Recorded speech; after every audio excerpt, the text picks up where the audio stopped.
दोस्तों, जब हम आज के भारत को देखते हैं तो हमें उसमें एक उम्मीद नजर आती है। हमारे भारत के बारे में दुनिया भर की यही राय है कि अगर भारत सही तरीके से चले तो वो दुनिया के सबसे शक्तिशाली देशों में से एक बन जाएगा, जिसे हरा पाना किसी के बस की बात नहीं होगी। खैर, ये तो अभी के हालात हैं,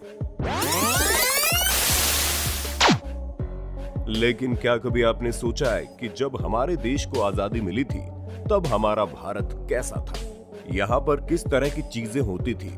दोस्तों, आपको इन सभी सवालों का जवाब हमारी आज की इस वीडियो में मिलेगा। इसे पूरा देखने के बाद आपका सीना भी गर्व से चौड़ा हो जाएगा, इसलिए वीडियो को पूरा देखना। दोस्तों, भारत की आजादी को 73 साल पूरे हो चुके हैं। ऐसे में हमारे वर्तमान देशवासियों के लिए इस बात की कल्पना कर पाना भी मुश्किल है कि आजादी का वक्त हमारा भारत किस तरह का था। सबसे पहले अगर हम साक्षरता यानी लिटरेसी की बात करें तो उस समय भारत के केवल 12% लोग ही पढ़ और लिख सकते थे, जहां पूरे देश में कुल 5000 हाई स्कूल, 600 कॉलेज और 25 विश्वविद्यालय थे। चलिए इसे थोड़ा विस्तार से समझते हैं। 1947 का भारतीय रेलवे। दोस्तों, अगर हम सबसे पहले भारतीय रेलवे की बात करें तो 16 अप्रैल 1853 को भारत में पहली बार मुंबई के बोरीबंदर से थाने के बीच में ट्रेन चली थी। मात्र 33 किलोमीटर के अंदर चलने वाली इस ट्रेन में 3 स्टीम इंजन लगाए गए थे, पर फिर भी इस छोटे से सफर को तय करने में ट्रेन को पूरे 75 मिनट का वक्त लगा। हालांकि अंग्रेजों के शासन में हमारे भारत देश में ट्रेन चलाई गई थी, और जब ट्रेन चलाई गई तो उस समय हालात काफी बुरे थे, लेकिन धीरे धीरे तकनीकी सुधार आते रहे और अब अंग्रेज छोड़कर भारत चले गए। तब पाकिस्तान और बांग्लादेश को मिलाकर पूरे देश की रेलवे लाइन 65,185 किलोमीटर लंबी बिछी हुई थी, और देश की रेल व्यवस्था उस समय देसी रजवाड़ों और प्राइवेट कंपनीज में बटी हुई थी। पर आजादी के बाद भारतीय सरकार ने रेलवे को अपने कंट्रोल में ले लिया। दोस्तों, जहां इस समय रेल का किराया आसमान छूता है, वहीं उस समय किराया पाई से लेकर कुछ आने तक का था। 1947 में कुल 204 ट्रेनें दौड़ती थी, और उस समय अकेले मुंबई शहर की आबादी 16 लाख हुआ करती थी। हालांकि उस वक्त मुंबई की सीमा केवल अंधेरी तक ही थी, और उसके बाद का इलाका जैसे कि जोगेश्वरी मुंबई के बाहर गिना जाता था। 1947 में भारतीय विमान व्यवहार। अब ये बात सुनकर भले ही आपको यकीन ना हो, लेकिन दोस्तों, उस वक्त भारत में Indian national airways, Ambika airways, Kalinga airways, Deccan airways, air service of India, Bharatiya airways, Himalaya aviation, Dalmia Jain airways, Jupiter airways जैसी अलग अलग एविएशन कंपनीज मौजूद थी। अब आप सोचेंगे कि भारत में उस समय इतनी सारी विमान सेवाएं कैसे होती थी? तो दोस्तों, विश्व युद्ध की समाप्ति के बाद 1945 में अमेरिका ने अपने कई सारे हवाई जहाज बेच दिए थे। इसी वजह से भारत के कुछ अमीर लोगों ने उन्हें खरीदकर एयरलाइंस का बिजनेस स्टार्ट कर दिया, क्योंकि भारत में ये चीजें काफी नई थी और लोगों को लगा कि ये फायदे का सौदा हो सकता है।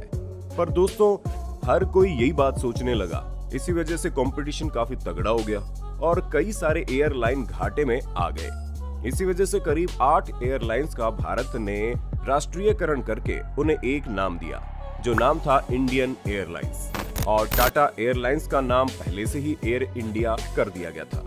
और अगर उस समय मौजूद एयरपोर्ट की बात करें तो दोस्तों, 15 अगस्त 1947 के दिन भारत में कुल 15 एयरपोर्ट बने हुए थे। 1947 में भारतीय मोटर गाड़ी। उस समय चलने वाली ट्रेनों और विमानों की बात तो हमने कर ली, अब बात करते हैं मोटर गाड़ी पर। सन 1947 तक भारत में हिंदुस्तान मोटर्स और महिंद्रा एंड महिंद्रा की गाड़ियां सड़कों पर चला करती थी, और यातायात की बात की जाए तो ओपन, डबल डेकर और सिंगल डेकर बसें सड़क पर चलती थी, जिनका किराया 4 आने के करीब था। दोस्तों, अगर उस समय मिलने वाले पेट्रोल की बात करें तो पेट्रोल 41 पैसे प्रति लीटर की दर से मिलता था। सन 1928 में अमेरिकन कंपनी जनरल मोटर्स ने भारत में कदम रखा था। दोस्तों, इस कंपनी के ट्रक भारत में काफी ज्यादा चलते थे, पर जैसे ही हमारा देश आजाद हुआ, उसके कुछ समय बाद इस कंपनी को भारत सरकार ने इस तरह से नकार दिया, क्योंकि ये कंपनी हमारी भारतीय कंपनियों को टक्कर दे रही थी, जिसकी वजह से भारत को नुकसान हो रहा था, और इसी के चलते इस कंपनी की छुट्टी करनी पड़ी। पर दोस्तों, उस समय जैसा सोचा था वैसा हुआ नहीं। और इसी कारण से 50 साल बाद हिंदुस्तान मोटर्स ने अमेरिका की उसी जनरल मोटर के साथ मिलकर वडोदरा के पास कार फैक्ट्री डाल दी। 1947 में भारतीय मुद्रा। अब हमें पता है कि आप में से अधिकतर लोग इस बारे में जानना चाहते होंगे कि जब हमारा देश आजाद हुआ था तो पैसों का क्या हाल था। ऐसे में दोस्तों हम आपको बता दें कि आजादी के वक्त हमारे भारत की करेंसी रुपया ही थी। पर आपने ये चीज जरूर सुनी होगी कि लोग कहते हैं कि जब हमारा देश आजाद हुआ तो भारत का 1 रुपया $1 के बराबर था। लेकिन अगर हम वास्तविक जानकारी की बात करें तो काफी खोजबीन करने के बाद हमें ये पता चला कि आजादी के समय $1 की कीमत ₹3.30 हुआ करती थी और धीरे धीरे ये संख्या बढ़ती चली गई, जहां 1949 में $1 की कीमत ₹4.76 हो गई। लेकिन रुपए में सबसे बड़ी गिरावट 1990 से लेकर 1995 के बीच आई, क्योंकि 1990 में जहां 1 रुपए की कीमत डॉलर के मुकाबले 17.01 थी, वहीं 1995 में ये कीमत 32.42 हो गई। पर अगर हम 1947 की बात करें तो भारतीय रुपया आज के मुकाबले काफी ज्यादा मजबूत था। और अगर उस समय की हम एक और बात बताएं तो बंटवारे के समय पाकिस्तान के सामने ये प्रश्न था कि वो अपने देश में कौन सी करेंसी चलाएंगे। और ऐसा इसलिए क्योंकि तब नोट छापने की 6 प्रिंटिंग मशीन थी और सभी 6 मशीन भारत के नाम थी। यही कारण था कि पाकिस्तान ने परमिशन लेकर भारत के नोट पर हुक्म पाकिस्तान लिखकर अपना काम चलाया और बाद में अपनी खुद की प्रिंटिंग मशीन से अपनी मुद्रा छपाई। तो दोस्तों हमें पूरी उम्मीद है कि आपको अपने होस्ट और दोस्त सैम की इस वीडियो में काफी मजा आ रहा होगा। अगर हाँ तो साथ ही वीडियो को लाइक करते चलिए ताकि हम फ्यूचर में इसी तरह के इंटरेस्टिंग वीडियोस लाते रहें। 1947 में चीजों के दाम। अब आप ये जानने के लिए काफी ज्यादा एक्साइटेड हो गए होंगे कि जिन चीजों की कीमत आज हमारा घर लुटने में तुला हुआ है वो आखिर आजादी के वक्त किस दाम में मिलती थी। तो दोस्तों जब हमारा देश आजाद हुआ था तो बेहतर क्वालिटी के चावल 26 पैसे प्रति किलो की दर से मिलते थे, शक्कर 57 पैसे प्रति किलो थी, कैरोसिन तेल 23 पैसे प्रति लीटर था और 55 किलो सीमेंट केवल 3 रुपए में मिलती थी। और अगर हम सोने चांदी की बात करें तो 1 तोला सोने की कीमत 103 रुपए थी।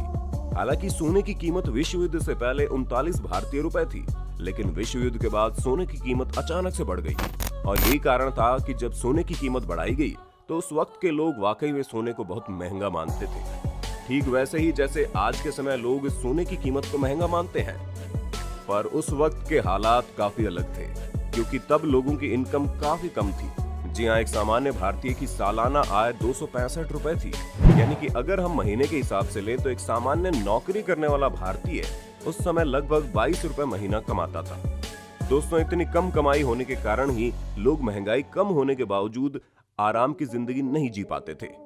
यानी कि उस समय के हालात आज के मामलों से बिल्कुल विपरीत थे, क्योंकि आज के समय में इतनी भयानक महंगाई होने के बावजूद भी हम मजे की जिंदगी जी रहे हैं, जो सिर्फ और सिर्फ टेक्नोलॉजी की वजह से हुआ। क्योंकि पहले लोगों की जरूरतें वाकई में रोटी, कपड़ा और मकान थी, लेकिन आज गरीब से गरीब इंसान को भी मोबाइल फोन और कम से कम 2 पहिया वाहन अपनी सबसे बड़ी जरूरत लगती है। पर उस समय ऐसा कुछ भी नहीं था, क्योंकि उस समय लोग साइकिल से भी चलते थे तो बड़ी बात हो जाती थी, और आजकल लोग गाड़ियों से भी चल रहे हैं तो भी कोई फर्क नहीं पड़ रहा। उस समय सबसे बेहतरीन चीज थी कि सभी लोग अपना अधिकतर काम खुद ही करते थे, जिसमें उनका शारीरिक बल लगता था और वो दिन भर मेहनत करने के बाद रात में अच्छी नींद ले लेते थे। लेकिन आज चीजें पूरी तरह से बदल गई हैं। लोग कंप्यूटर, लैपटॉप पर बैठकर काम करते हैं और दिन भर इस डिजिटल दुनिया में रहने के बावजूद रात में जब वो आंखें बंद करते हैं तो उनकी आंखों में नींद के सिवा बेचैनी होती है। इतना कुछ बताने के बाद हमें खुशी है कि तकनीकी क्षेत्र में भारत ने तरक्की की है, लेकिन अगर हम दूसरे देशों से अपनी तुलना करें तो भारत अभी बहुत पीछे है। इसकी सबसे बड़ी वजह यहाँ की आबादी है, लेकिन हमारे देश की आबादी को हम बुरा नहीं कह सकते, क्योंकि यही आबादी अगर चाहे तो हमारे देश को ऊपर भी उठा सकती है। क्योंकि अगर देश की अधिकतर आबादी मेहनती और पढ़ी लिखी हो जाएगी तो देश का विकास अपने आप ही हो जाएगा। बाकी हमें पूरा यकीन है कि 1947 के भारत के बारे में जानकर आपको काफी अच्छा लगा होगा।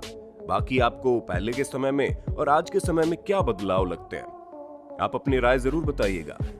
तो अब वक्त है आपसे अलविदा लेने का। उम्मीद है आपको हमारी ये वीडियो काफी पसंद आई होगी। अगर हाँ तो ऐसी इंटरेस्टिंग वीडियोस को लगातार देखते रहने के लिए हमारे चैनल को लाइक, शेयर और सब्सक्राइब तो कर देना। धन्यवाद।